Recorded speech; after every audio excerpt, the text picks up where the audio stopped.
Speaking of setting low expectations, good transition. This is why I've been trying to explain to my former Republican brothers and sisters that you want to be like Bear Bryant. You want to set low expectations. And they've been too stupid to do that up until like maybe the last 15 minutes. And now they're saying, now it's projection or confession.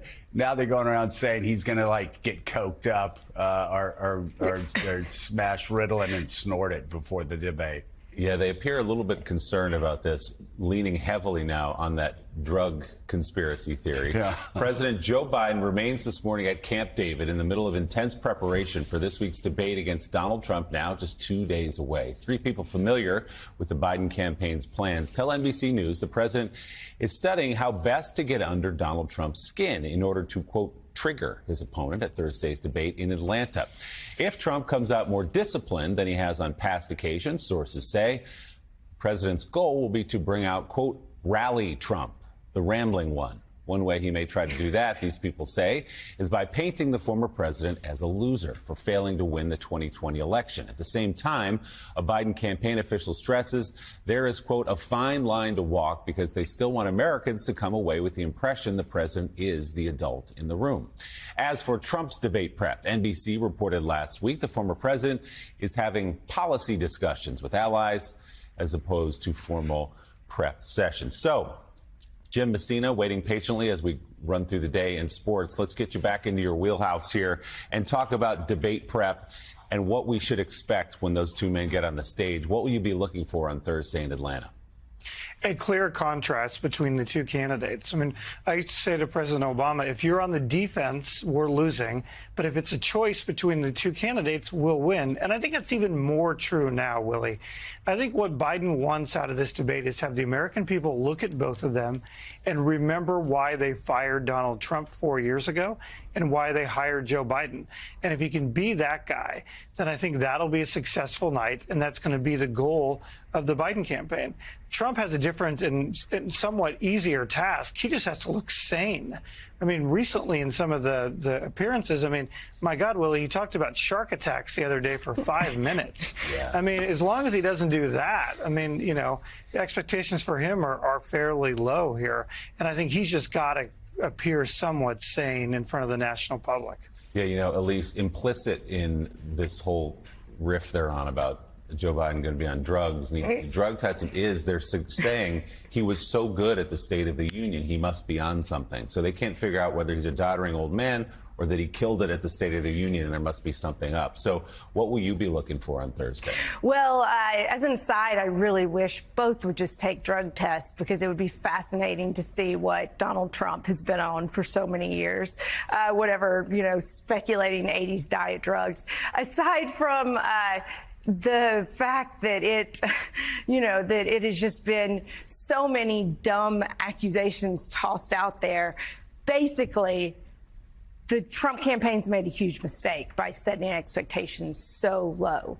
And if Joe Biden goes out and he's anything less than looking like he's been hanging out under a bridge and drinking and doing drugs all night, like he really probably is going to have a victory. So they just have set the expectations so low. Yeah, John, as you know, covering this White House so closely every day, the campaign will tell you the stakes are very high for Donald Trump, but also for Joe Biden. He needs to come out, perhaps like he did at the State of the Union, exceed those expectations and show, because of the questions about his age, even among some of his supporters, among Democrats, among independents still deciding which way to lean, that he's still up for this job as he did at the State of the Union. They know that. The Biden campaign is clear-eyed. This is a very big moment.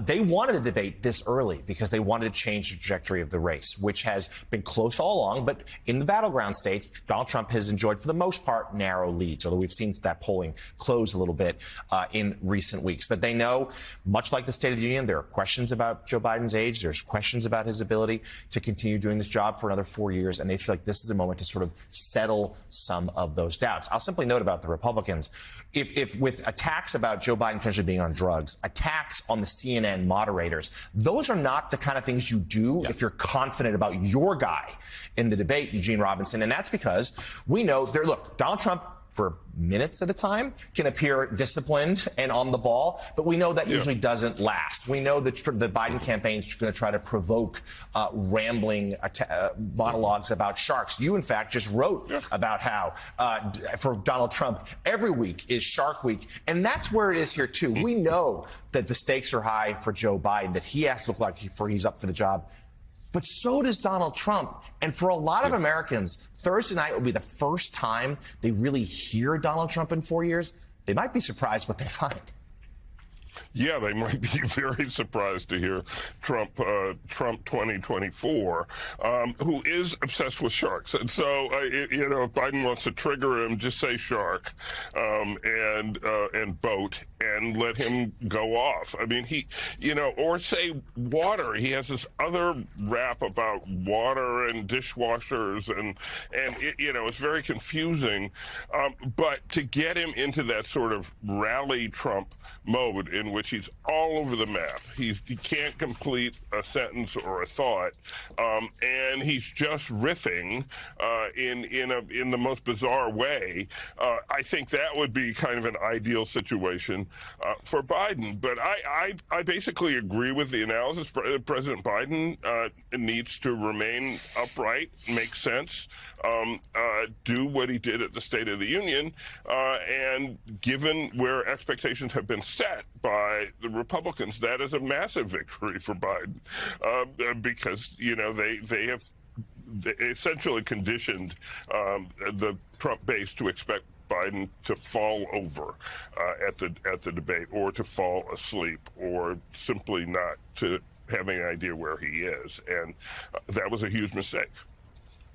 Jim, we've seen stories about some snap polling since the convictions, suggesting that it has actually. Karl Rove, we played a clip of Karl Rove going over the numbers over the past week or two since conviction, showing that it has made a difference. Not a massive difference, but especially among independents and the voters that matter the most and who's going to determine the outcome of this election, it's mattered. With that in mind, how does Joe Biden handle Donald Trump's 34 felony convictions? Like he points out repeatedly that it's about Donald Trump. This has always been about him. He's on a revenge tour. They have a new ad this morning talking about that, talking about how Joe Biden's for the middle class and has a plan, and Donald Trump's on a revenge tour. You'll see Biden talk about the 34 convictions, a couple different ways to remind people that this is a clear choice. And I think it's really important. Joe, this entire election is going to come down to these double doubters, these voters who don't like either one of them. And this is going to be the first time Thursday night where they kind of look at this race and say, I got to make a decision here, and I want to figure out what exactly these two candidates are going to do for me. And I totally agree with Jonathan. In the end, Trump has set the expectations so low, it's going to be a difficult night for him if he can't stop Joe Biden. Let me ask you about another topic here, Ryan. The judge presiding over Donald Trump's classified documents case reprimanded a prosecutor from special counsel Jack Smith's office. All happened during yesterday's hearing on a proposed gag order for the former president. Judge Aileen Cannon told the prosecutor, quote, "I don't appreciate your tone," when the attorney appeared to get exasperated as she questioned the need to modify Trump's conditions of release. Smith's office has challenged those conditions over Trump's false claims that FBI agents were prepared to kill him when they were carrying out a search warrant at his Mar-a-Lago estate in 2022. They, of course, were not. The tense exchange came as the prosecutor was arguing Judge Cannon should bar Trump from making more inflammatory statements about FBI agents who worked on the investigation for their safety. The attorney later apologized and said he did not mean to come across as unprofessional. At the same time, Judge Cannon suggested she is skeptical of the prosecutor's argument that Trump's comments could lead to violence by his supporters. In the end, Judge Cannon, who was appointed by Trump, did not issue a ruling on the prosecutor's request for a gag order. Instead, she gave both sides until tomorrow now to file additional evidence for her to consider. So, Joe, it does appear in this case, Judge Cannon going out of her way to make the case that there's no threat to FBI agents. We don't need this gag order, as if we haven't watched what Donald Trump can unleash when he wants to. Well, it's just simply outrageous. And she makes one outrageous comment after another, one outrageous ruling after another. She's already been rebuked in an earlier situation by the 11th Circuit for shilling for Donald Trump. And Elise Jordan, she had two judges come to her asking her to step off the case. Let me tell you something, that just doesn't happen. And when it does, when you have two judges coming to you saying you need to step off the case, you step off the case if you're interested in what your reputation is going to be among, other judges, the judicial system, those who revere the rule of law. She just doesn't really care. She from the outside, she is doing everything she can do to play into her critics' view that she is little more than a hack for Donald Trump. Well, it's a very Trumpian rejection of norms to not step aside, to say, oh, I'm going to stay in this case that really I should recuse myself. I don't have the level of expertise, the experience being on the court that long, or given all the nature of the classified documents and the time that's going to take to process. It really is unbelievable that just nothing is going to happen on this case until well after the election. And I know that sometimes the wheels of justice can move slowly, but you would have thought there would have been a little bit more urgency given the state of democracy and the implications that this case has. Well, I mean, and Willie, when she even puts out there that the jury instructions can basically be whatever Donald Trump's view of the law should be for him, is just yet one other example. But just, again, something just, it's sort of a real life moment to look at on how disconnected she purposefully is from reality, is when she says that this man's threats can't impact other people's lives, when this man's threats and his words have led to Nancy Pelosi's husband being bludgeoned nearly to death in his home, has led to people melting pipe bombs. It's led to countless death threats, and people have had to get round-the-clock security. I mean, what she's saying is a lie. She knows that what she's saying is a lie, and yet she says it anyway from a position of a federal bench, saying that Donald Trump's threats can't cause any violence or threats of violence. Yeah, I mean, read the newspapers. That's a lie on its face. In fact, you could go to another judge, probably in that same judicial district, and they would take judicial notice of the fact that Donald Trump's threats often lead to violence or threats of violence. Yeah, it's not speculation. We've watched it happen, and you just laid out all the cases in which it has happened. And that prosecutor from the special counsel's office said to Judge Cannon, urging her to act now on this gag order and not to, quote, wait for tragedy to strike. And she said, well, you've got to establish some actual connection between A and B, which I think you just did. So, Ryan Riley, as Elise points out, this has been slow walk. Donald Trump is getting everything he wanted out of this case, which is we're not even close to a trial here. What is the timeline? What is the schedule as we move forward on this really important case?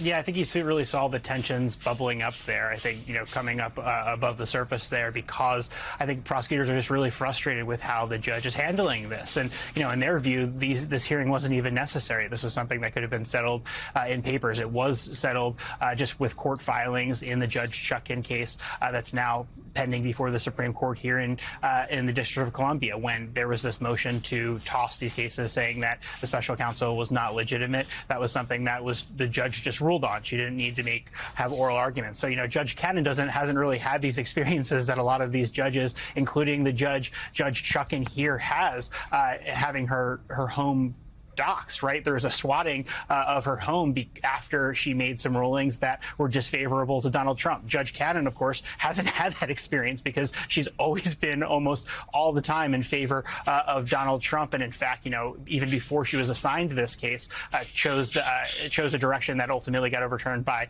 the federal appeals court above her. So that hasn't been something that she's independently had to experience. But now we're entering what is going to be the third day of these hearings that started on Friday.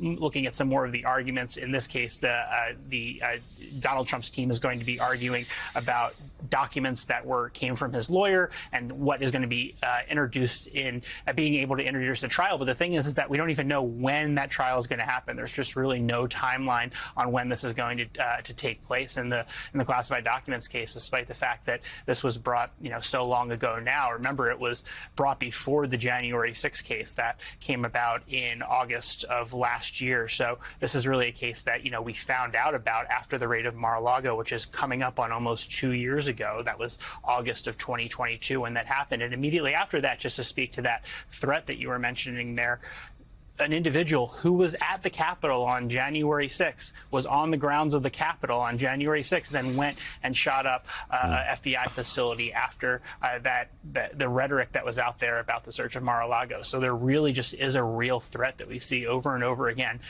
against individuals across Donald Trump. Yeah, some of those FBI agents at Mar-a-Lago executing the legal search warrant also were doxxed as well. All this while we wait for the Supreme Court to rule on presidential immunity any day now. NBC News Justice correspondent Ryan Riley. Ryan, thanks so much. We appreciate it. South Florida billboard comparing Donald Trump to former Cuban President Fidel Castro has been taken down after it received backlash from Trump supporters in Miami. Last Monday, an anti-Trump political action committee paid for electronic billboard space to broadcast a message which translated to "No to dictators, no to Trump." Almost immediately, the billboard received a backlash for some MAGA members of Miami's Cuban community, including a popular conservative radio station and a Republican congresswoman. They're outraged. Oh, they're so outraged. How could they compare Donald Trump to Fidel Castro, even though Donald Trump said he would be a dictator on day one and that he would execute generals who are not politically loyal to him, and he would use SEAL Team 6 to execute his political enemies, and nobody could do anything about it. Where in the world would anybody get the idea that Donald Trump might act like a Castro, might act like a dictator? Oh, wait. They could get it from Donald Trump's own words. Because, again, he said he was going to be a dictator from day one, said he was going to terminate the Constitution, said he was going to execute generals for treason, said he was going to shut down TV stations, entire TV stations that he said were treasonous because they didn't support him, and said, yes, in court, the argument was made that he could execute his political opponents with SEAL Team 6 and not face criminal charges. But they're outraged. Oh, they're so outraged. How dare. Oh, this is as if you have lined up the families of Batista against the wall and shot them all over again. This is such an outrage. How could anybody be so insensitive to the Cuban community, comparing anybody to the evil and vile Fidel Castro? Well, footnote, they're outraged. The fact that, like the Ruddles, they were shocked and stunned and deeply saddened. That outrage comes less than a month after several Republicans in Congress, including Florida Senator and potential vice presidential contender Marco Rubio, compared Donald Trump's recent hush money trial to the deadly show trials that were consistently carried out by Fidel Castro and the Castro regime. I mean, forget the fact that Castro would just line political opponents up against the wall and shoot them. Marco Rubio and others compared a jury of Donald Trump's peers to Castro's show trials. Compared the process in New York where Donald Trump was charged, was able to spend millions of dollars on attorneys to defend him, could have gotten it dismissed if the judge had decided that it needed to be dismissed before going to trial. They had those procedural safeguards. But instead, he was found guilty of 34 counts by a jury of his peers. And now he has a right to appeal. Did they have that when Castro was lining up Cuban freedom fighters and Christians against walls and shooting them dead and firing? No, they didn't. But nobody was shocked. I didn't hear the Congresswoman being shocked that Marco Rubio was comparing America's extraordinary legal system and the rule of law here with Fidel Castro's show trials and summary executions. But they did. They did. The hypocrisy's crazy. And what's even more crazy is that Lamar would take down a political ad like that when, again, Donald Trump used his own word, dictator. Yes, I'm going to be a dictator on day one. A billboard's not even a stretch. Anyway, let's bring in Democratic pollster Fernand Armani. He is also an MSNBC political analyst. I mean, come on, man. The hypocrisy is crazy. First of all, Trump says to everybody, I'm going to be a dictator. Sean Hannity goes, you're not going to really be a dictator. He goes, yes, I'm going to be a dictator on day one. You're not really going to seek retribution. Yes, I'm going to seek retribution. On and on and on and on. And yet they yank down that billboard when you have Marco Rubio comparing Fidel Castro firing squads to America's rule of law. What's your take? Joe, I mean, you said it. This is a dish of hypocrisy and bad faith served with some black beans and rice. I mean, you can't get more outrageous, ridiculous, and absurd than the reaction of the Cuban American community here on the MAGA side. Let's be honest. These are MAGA Cuban Americans. This is not a sentiment that is shared across the board for all of the reasons you outlined. I think the other illuminating thing here is that, yes, a hit dog barks. The fact that they have reacted this way to this billboard, which, as you said very clearly, is based not on a faulty comparison, but on Trump's own words. He has repeated, tripled, and quadrupled down on the idea that he would be a day one dictator, I think says a lot. And it also speaks to the fact that MAGA and Trump, Joe, do not want to be held accountable to their words and their actions. Just to add also one other component to this, you kind of touched on it earlier. You have Congresswoman Marielita Salazar, who is so offended by comparisons to Fidel Castro, acting in Castro-style manner by using her public position as a member of Congress to intervene with a private company, in this case, the billboard company Lamar, where she takes credit for taking a contractually agreed to free speech billboard down, which raises First Amendment questions, maybe even some lawsuit issues down the road. So, yeah, it's just another day in the life of Miami, but I think it's illuminating that they are reacting so strongly to this because they know this is based in truth. Fernand, let's talk about how Biden could potentially do in Florida. I know that when Jen O'Malley Dillon was interviewed on John Heilman's podcast, he asked her if Florida's a battleground state. She said no. Dan Cannon, who's the head of battleground states for Biden, made a comment yesterday about how Florida is very much in play and a priority. I was down there for the 2022 midterms. I would describe it as a volatile atmosphere, particularly in South Florida when it comes to politics. Abortion's a big issue there. There's a 6-week abortion ban that's unpopular. Democrat won the mayor's race in Jacksonville following that after DeSantis signed that into law. What do you think Biden's chances are, and how much should they be investing in the state? Jen, as someone who's been working here in Florida politics for over 25 years, I think it's critical to say one thing clearly on this subject of whether or not Florida's in play. Number one, the most important national and international security priority for the United States, I would say for the free world, is the re-election of Joe Biden. And that re-election means getting him to 270 electoral votes. That's what the rules say he needs for re-election.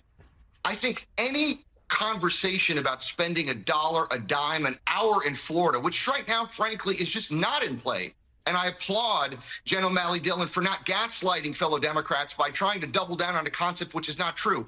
Every dollar, every hour of candidate time, every campaign time hour needs to be spent in the battleground states that will make sure Joe Biden is reelected to fulfill that national and international security priority. So Florida, it may be a situation where a national tidal wave mounts. If Donald Trump falls flat on his face in the debate this week, and you start to see the emergence of a national tidal wave, Florida is going to be there along with some other states that aren't expected. But to prioritize this state, which in my judgment is just simply not in play right now in this cycle, is a mistake, and it's taking your eye off the ball from the most important priority of reelecting Joe Biden and getting him to those 270 electoral votes. Join us now here in the studio in New York, White House Press Secretary Karine Jean-Pierre. Karine, good morning. It's good to see you. Thank you so much, Willie. Thanks for having me. So take us, if you will, to Camp David this morning, where President Biden has been for the last several days and will be for a couple of more ahead of Thursday night's debate in Atlanta. What does the prep look like? Yeah. How is he preparing? So look, I'm going to be really mindful. I can't break the Hatch Act from here. As you know, when there is an opportunity for this president to speak to millions of Americans, he shows up and he meets the moment. So obviously the president's going to look forward to Thursday doing just that, laying out what he normally does, what he's done the last 3.5 years, how he's going to continue to build on the economy. We're talking about historic numbers in creating jobs, low unemployment rate, and not forgetting that we can't leave communities that have been normally left behind, right? He wants to make sure we build an economy for all. And there's a contrast there.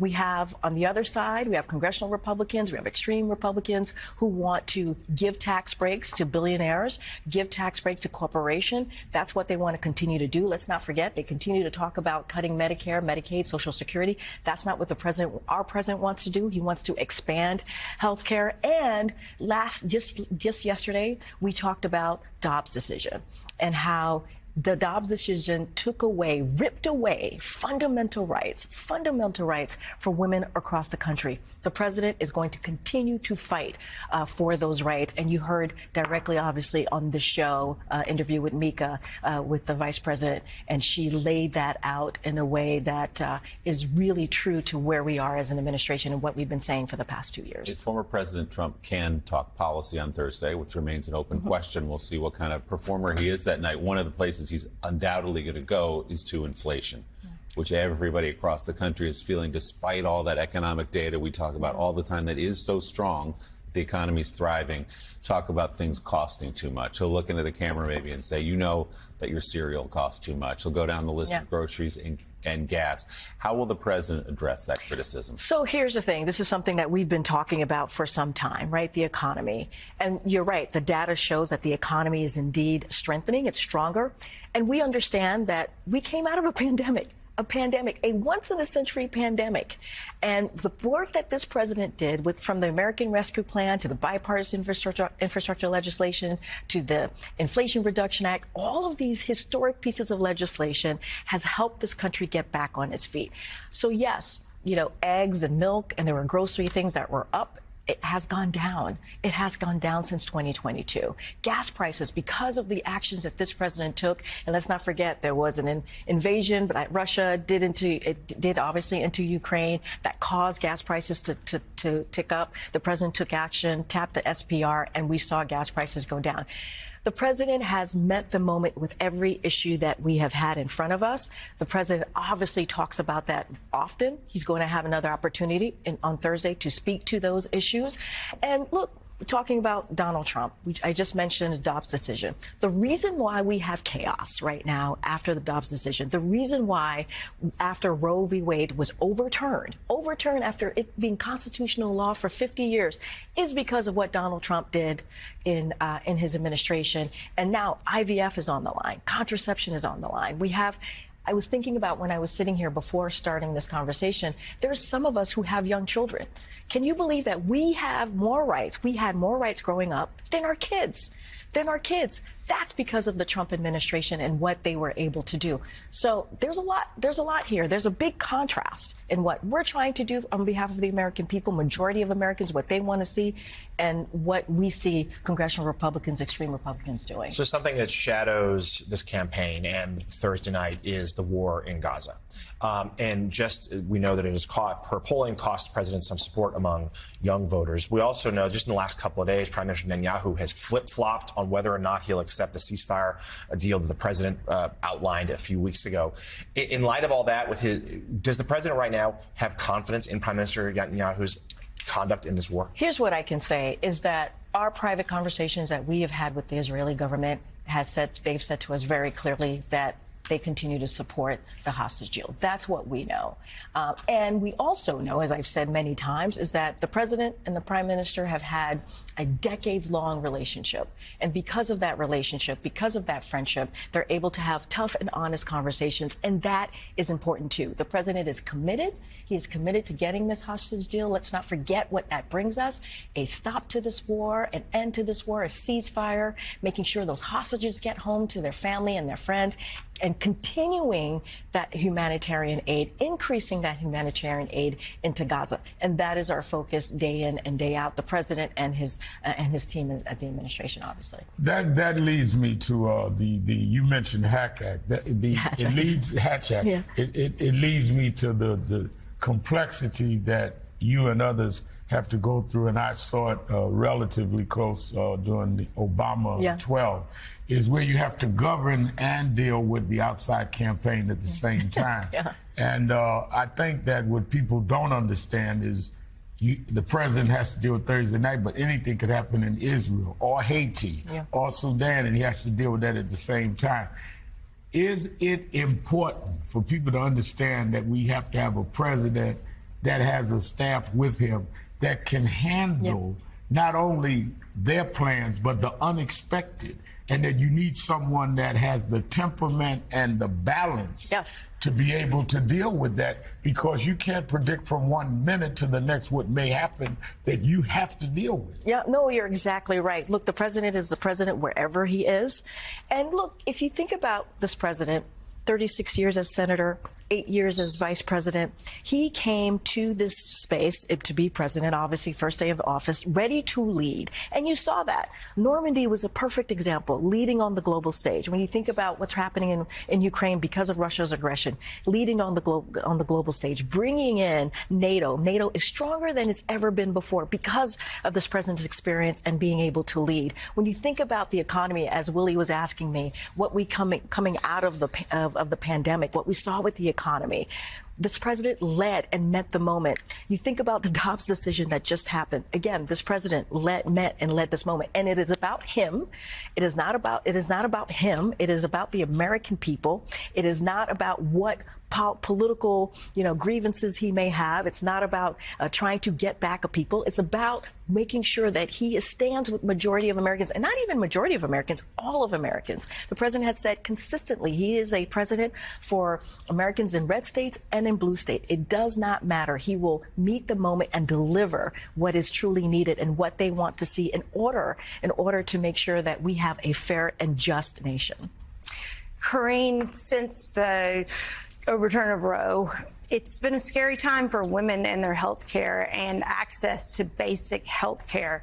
What has Biden done to ensure that women can have access to life-saving medical care in a timely fashion, separate of Congress?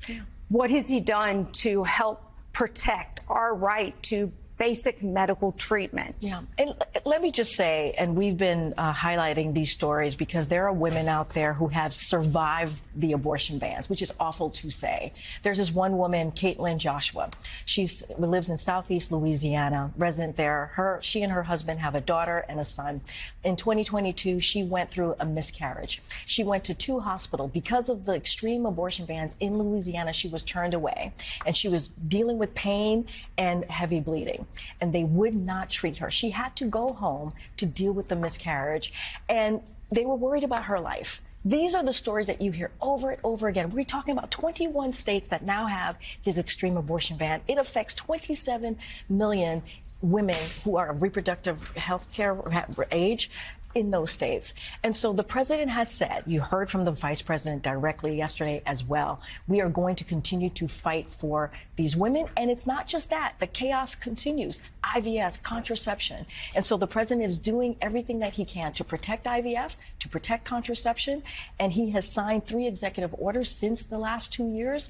And you see the work that DOJ is doing. You see the work that HHS is doing in protecting those rights from the federal level. But at the end of the day, we have to see Roe become law of the land. Congress has to act. And what we're seeing from Congress, Republicans in Congress right now, is 3 national bans. That's what they want to do. All of this, abortion, the economy, immigration, the war in Gaza, on the menu Thursday night at the debate in Atlanta. White House Press Secretary Karine Jean-Pierre, thanks for being here. Thank you so much, Willie. Meanwhile, in another New York City suburb, the primary to decide who will face Republican Congressman Nick LaLota in November also being held today. The seat has been held by a Republican for more than a decade, but Democrats believe now whoever wins today's primary has a good chance to flip that seat. And one of the Democrats in the race for New York's first U.S. congressional district, John Avlon, joins us now. John, good morning. Happy Election Day to you. Morning, guys. What's the closing argument here as voters head to the polls in your district? Closing argument is we need to win now. It's been a decade since Democrats have controlled this swing district. And we've got the momentum going into Election Day, the enthusiasm, the energy, and an unprecedented amount of endorsements. 6 out of 8 Democratic town committees, local, Democratic leaders like Tom Suozzi, assemblymen, county legislators. My opponent's own union has endorsed me in the primary because they all know that we can't afford to lose this fight, that I'm the Democrat who can win the general election. And my opponent ran 4 years ago and lost by 10 points. And when you lose by 10, you can't do it again. So, John, good morning. Certainly, as just discussed, all politics is local, but we also know that national races do influence what's happening there. Give us your assessment as to how the presidential campaign, which comes, has a major inflection point this week with the debate. How are voters out there thinking about Trump and Biden, and how does that influence the race you're seeing? First, I think most folks are concerned about issues closer to home. Affordability, abortion rights, national issue that people really feel the pain for. We need to defend abortion rights and reproductive freedom. But the national presidential race mostly is reflected in a concern about defending our democracy.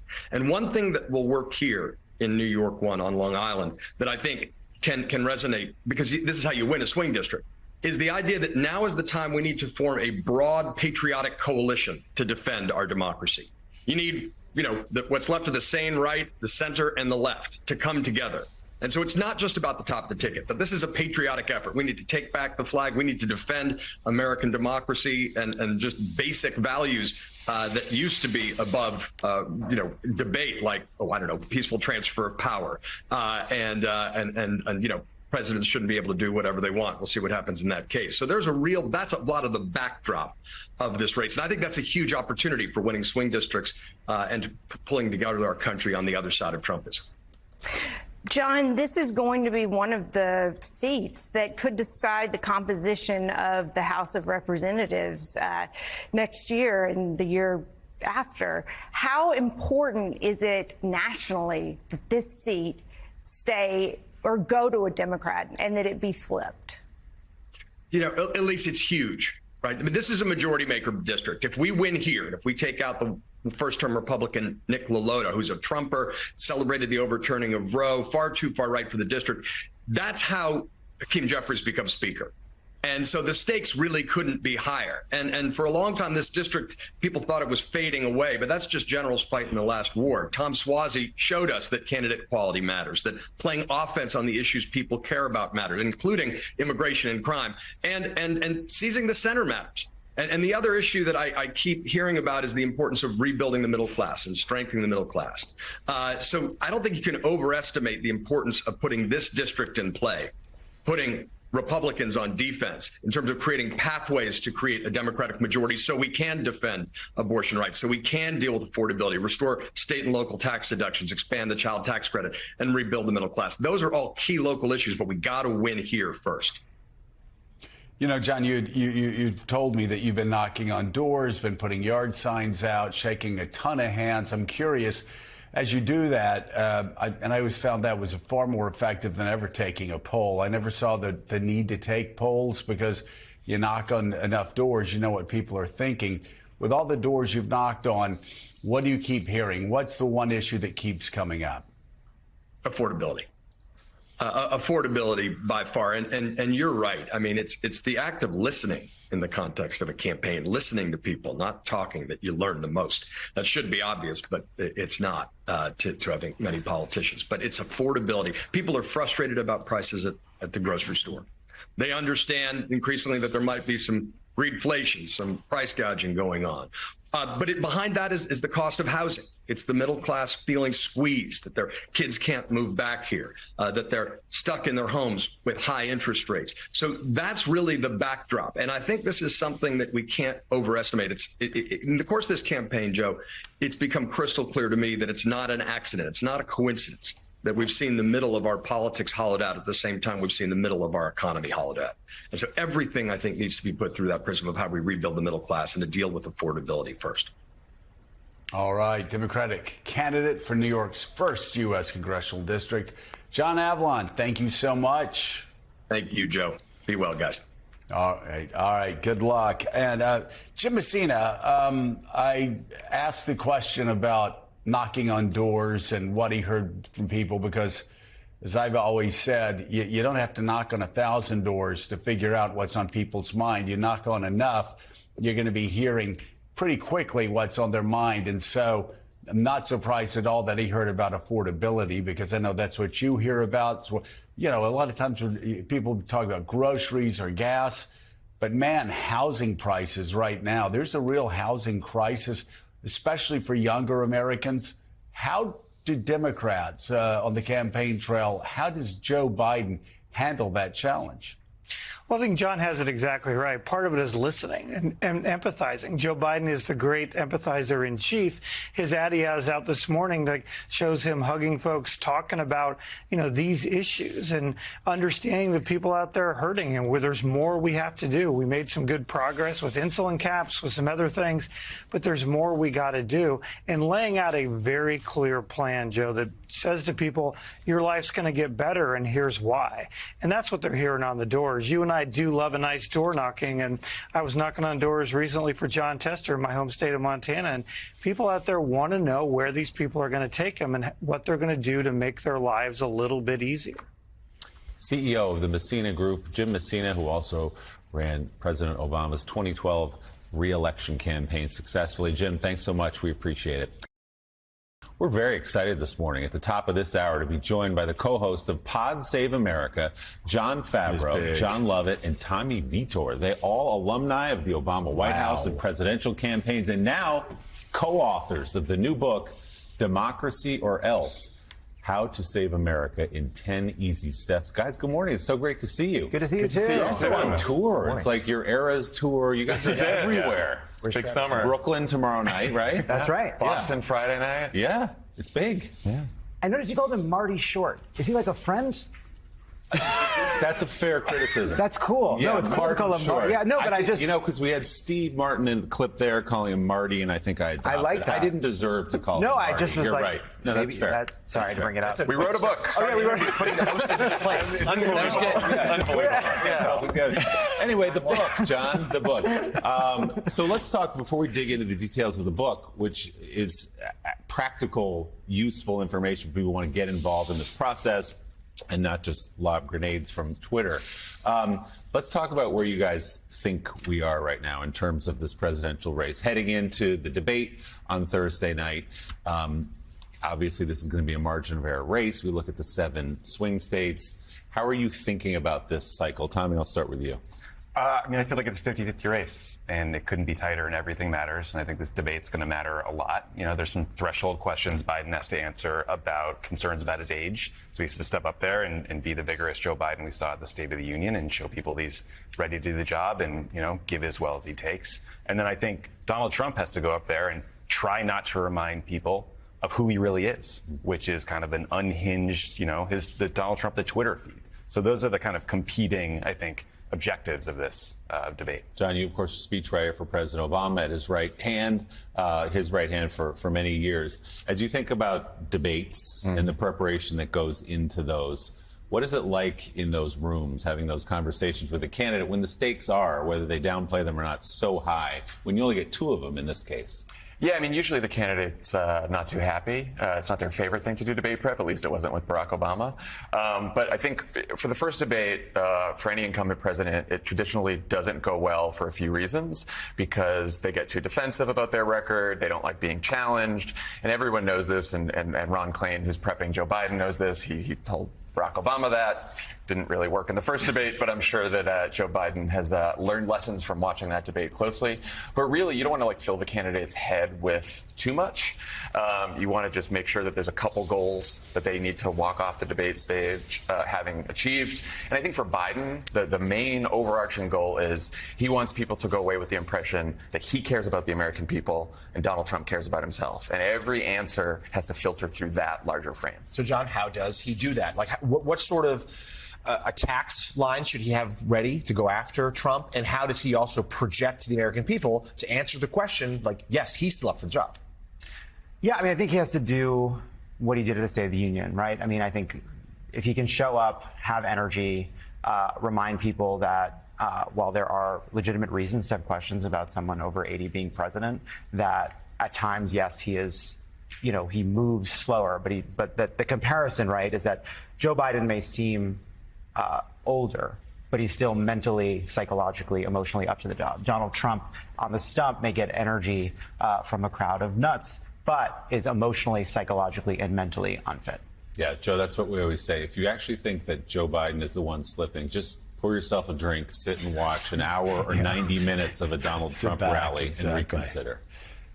Yeah, reconsider. I want to throw this open to the whole table here, because you guys just have so many interactions with so many people throughout the course of your day and the week. It's really kind of a two-part question. When you have people that come to you and they're catastrophizing over the fact that Donald Trump actually could get reelected after all the madness, what do you tell them? And then what happens when you get to where I get rarely, but I do get there, where I start catastrophizing? I go, wait a second, you've got this guy that tried to overthrow American democracy, said his vice president deserved hanging, 34 felony counts, and you just go down the list, says he wants to execute generals, and it's a 50-50 race. In those dark moments, what do you say to yourself about this country and how we get through this? Well, when people say, could Donald Trump win? We say, yes, of course he can win. And that's why you should actually get involved, because we're going to be a bunch of nervous Democrats watching the debate Thursday night, nervous, a lot of Americans. And we can't really, at the end of the day, control what Joe Biden does, but we can control the outcome of the election, because the upside of the fact that Joe Biden only won by 40,000 votes across 3 swing states in 2020 is that every single person can have an even bigger impact in a closer race. And the reason that we wrote Democracy or Else was to let people know that following politics can be terrifying, but getting involved in politics doesn't have to be terrifying, and it can actually be fun and it can be impactful.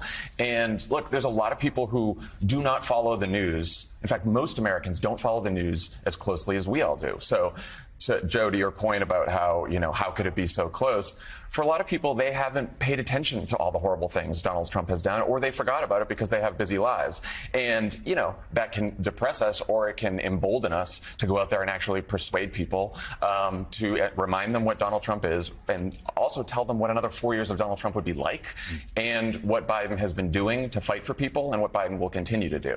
So it's frustrating, but it's democracy, and that's the way we save it. It seems to me, John, the point of your book is the old line from your former boss, President Obama, when a crowd would boo his opponents, say, don't boo, vote, go get involved, go do something. Yeah, I mean, that is part of why we think the book is hopefully helpful in this moment. There are a lot of very good reasons to be cynical, angry, frustrated, worried about politics. A lot had to go wrong for someone like Donald Trump to get within 100 miles of the Oval Office. A lot. And all of those problems, they didn't turn on the day Donald Trump won. They didn't turn off the day Joe Biden won. There's a lot that we don't have control of, but there's a lot you do have control of.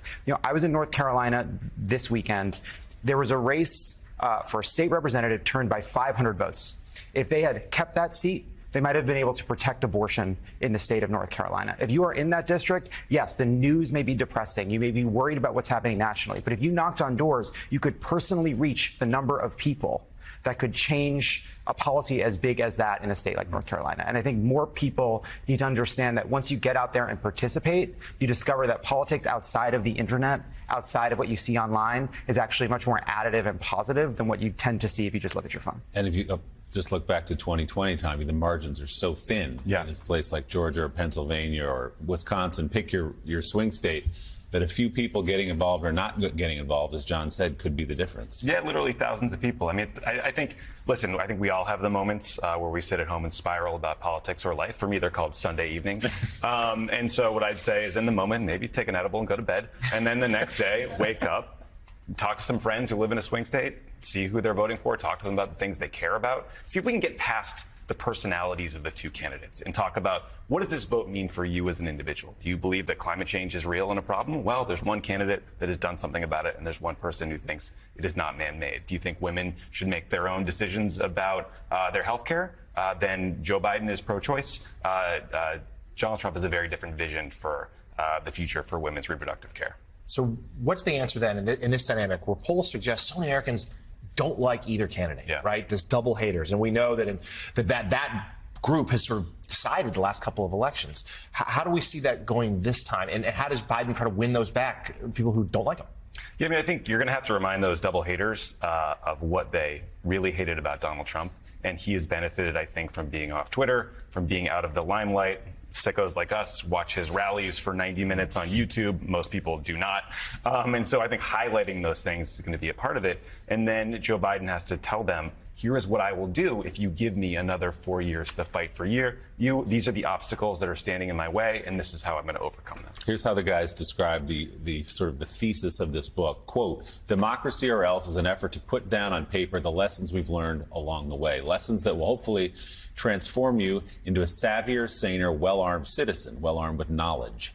We've also gathered advice from some of the best organizers and least annoying politicians around, thank God for that, because if the roller coaster ride of doom and hope we've been on for the past few years has taught us anything, it's that no one has all the answers. We all have a role to play in figuring this stuff out, and doing it together is actually the fun part. John, the fun part. So for people who do doom scroll on social media or perhaps watch cable news and fret every morning or night about where the country is headed, what are some of the things you can get out and do? You lay them out in the book, volunteer, organize, just on a practical level. What can people do to perhaps change the course of the race? Yeah, look, I think getting involved in politics, and you can start in your own community, your own state. Like everyone, we're all following national politics, and that can depress us, but you can actually have a bigger impact on some of these local races. And so, you can join your local Democratic committee. You can join plenty of the groups that have sprung up since Donald Trump won, the grassroots groups that are trying to get people to vote, register to vote, and just talk to people in your neighborhood, in your community. You're going to be more persuasive with someone who knows you, who trusts you, than you are just, tweeting at strangers online. And it's actually going to make you feel better about politics too, because you'll realize that people in real life are much more understanding and open than they seem just following this online. It's the thing you always say, Joe, just get out there, start knocking on doors, put in a yard sign, and you'll get the feel of the race and perhaps influence a couple of votes along the way. Yeah, look at George Santos. Nothing like that. Knock on doors. Yeah, exactly. Knock on doors, and it's pretty remarkable what happens when you actually get out and start talking to people that are going to decide elections. So I wanted to ask you all also generally just about the Democratic Party, the health of the Democratic Party, the state of the Democratic Party.